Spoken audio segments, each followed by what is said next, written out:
இந்த உலகத்தில் இருக்க எல்லா குழந்தைகள்ட்டையும் போய் ஒரு கேள்வியை கேளுங்க, உங்களுக்கு அப்பா ரொம்ப பிடிக்குமா அம்மா ரொம்ப பிடிக்குமான்னு கேளுங்க. ஆனா எல்லா குழந்தையும் ரொம்ப பிடிக்கிறது அம்மா தான் சார் சொல்லும்.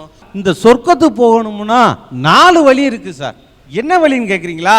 பக்தி யோகம், கர்ம யோகம், ராஜயோகம், இன்னொன்று ஞான யோகம் சார். அட கர்மம், இந்த நரகத்துக்கு போறது கூட 3 வழி இருக்கு சார். என்ன வழின்னு கேட்குறீங்களா?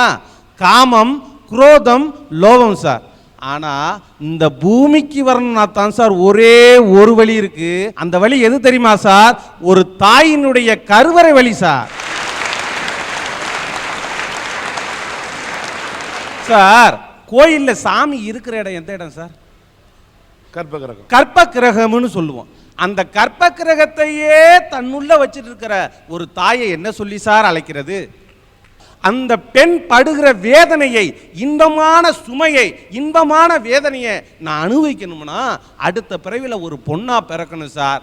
ஐயா, இன்னைக்கு நாட்டில் இருக்கிற பிரச்சனையில பாதி பிரச்சனை பெண்களோட தான் ஐயா. எல்லாரும் சொல்றாங்க 33% கொடுத்திருக்காங்க. யாருக்கு சார் கொடுத்திருக்கீங்க?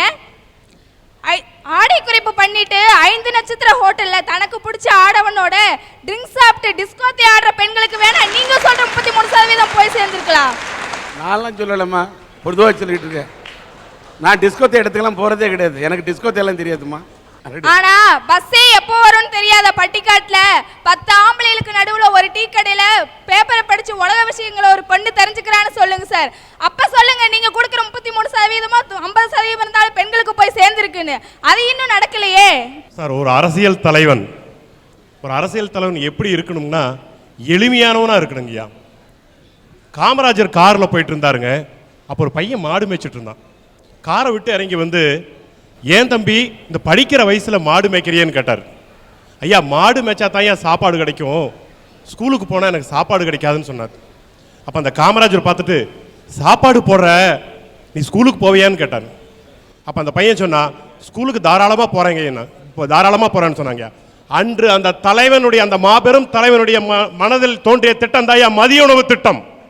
அந்த மதிய உணவு திட்டம் கிடைக்குதேங்கிறதுக்காக அந்த காலத்திலேயே சாப்பாடுக்காக பள்ளிக்கு போன குழந்தைகள்லாம் இன்னைக்கு IAS ஆகும் IPS ஆகும் உயர்ற காரணம் அந்த மாபெரும் தலைவனுடைய திட்டம் தான்.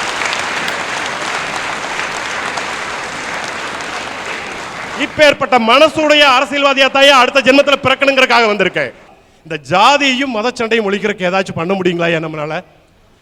காதல் திருமணத்தையும் கலப்பு திருமணத்தையும் ஆதரித்தால் ஜாதி மதமே இல்லாம போயிருங்க.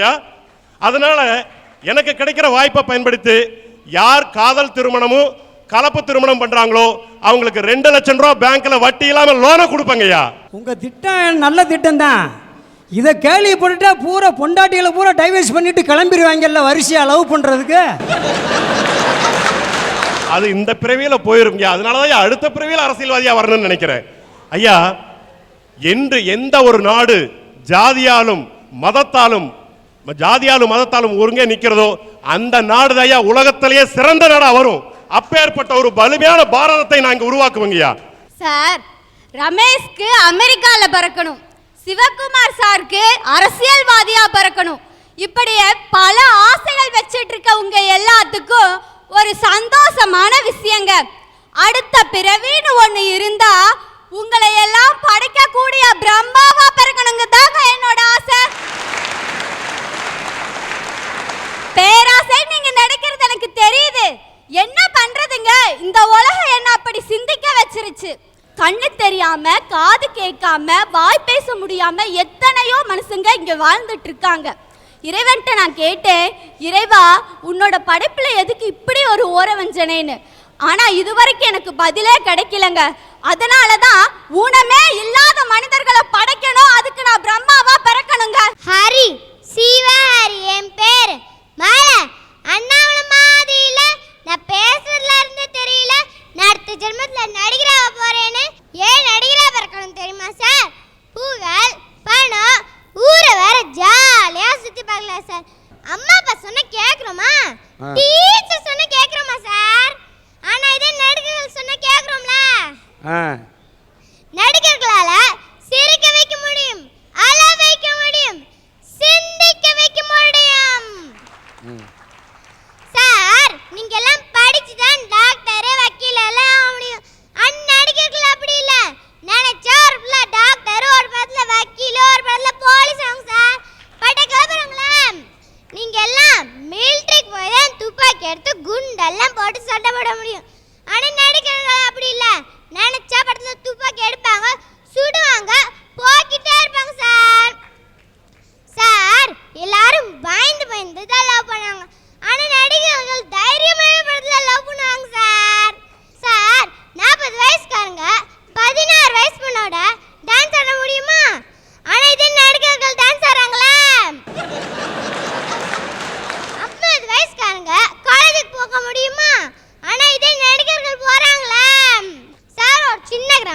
போங்க, ஒரு தலைவர் ஃபோட்டோ காட்டி இது யாருன்னு கேளுங்க, என்ன பதில் வரும்?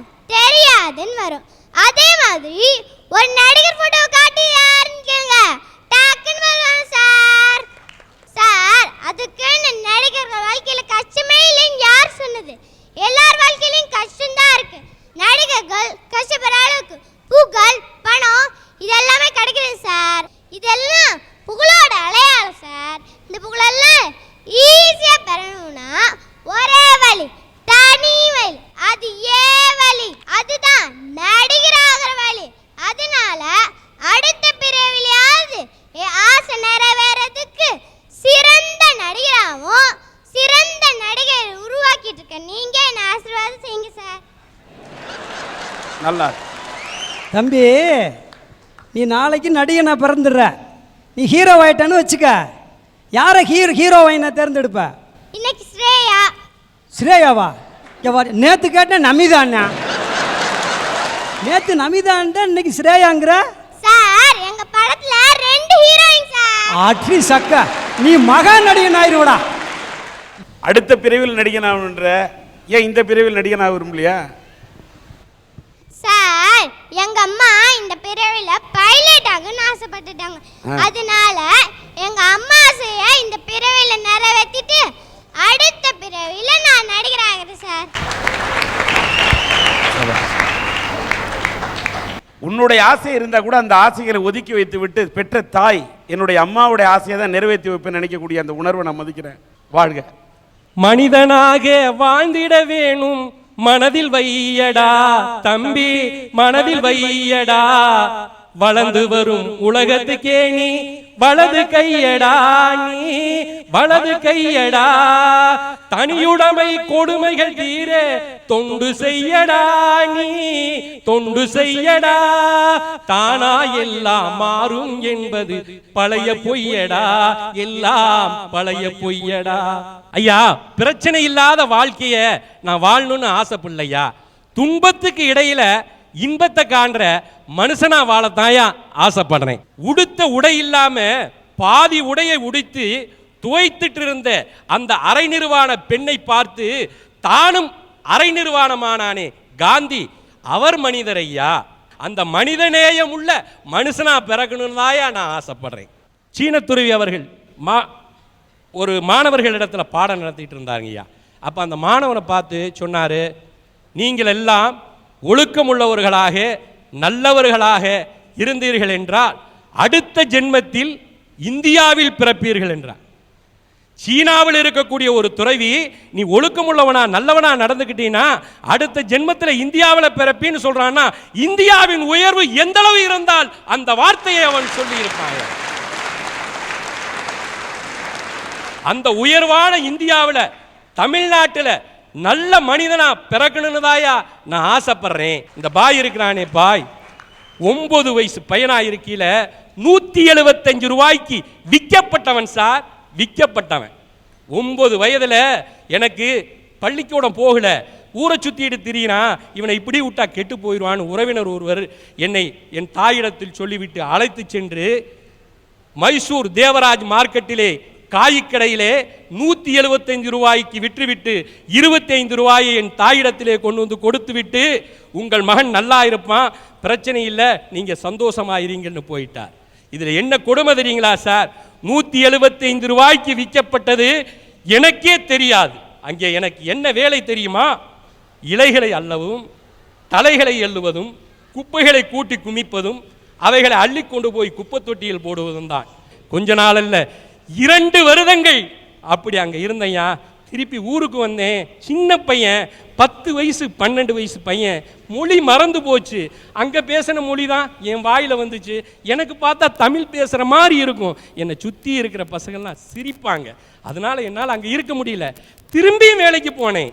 நீலகிரி மாவட்டத்தில் ஃபேமஸான ஒரு ஹோட்டல் கடையில் வேலை செஞ்சேன். சின்ன பையன், என்ன ஹோட்டல் கடையில் பெஞ்சு துடைக்கிற வேலை.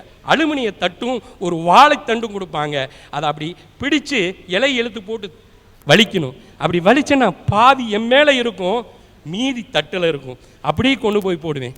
பாத்திரம் கழுவணும். பாத்திரத்தை கழுவும் போது சுத்தமாக கழுவிடுவேன். ஆனால் என் கையில் இருக்கிற கறி எனக்கு தெரியாது. மாஸ்டர் பார்த்துட்டு, எட்டி உதப்பாயா, அப்படியே பாத்திரத்தோடு பாத்திரமா போய் உழுவேன். ஆனா அந்த நேரத்திலையும் நான் என்னுடைய குடும்பத்தினுடைய நிலையை நினைத்தேன், வறுமையை நிலைத்தேன். அந்த நிலையிலும் மாசம் 50 ரூபாய் என்னுடைய தாய்க்கு என்னால் அனுப்ப முடியுங்கிற தன்னம்பிக்கை தான் எனக்கு தெரிஞ்சு. நான் கழுவி கொடுத்த பாத்திரத்தில் கறியை பார்க்கல, அந்த பாத்திரத்தில் என்ன செய்யறான்னு பார்த்தேன். இன்னைக்கு நான் ஒரு ஹோட்டலுக்கு முதலாளி ஐயா, ஒரு ஹோட்டலுக்கு முதலாளி.